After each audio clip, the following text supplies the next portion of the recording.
वाचनाची आवड निर्माण होते।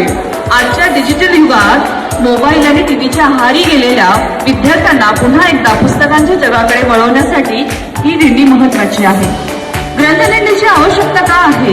कारण आज आपण पाहतो की वाचनाची सवय कमी होत चाललेली आहे। पण वाचन केल्याशिवाय आपली भाषा सुधारत नाही आणि विचारांची प्रगल्भता वाढत नाही आणि ज्ञानाची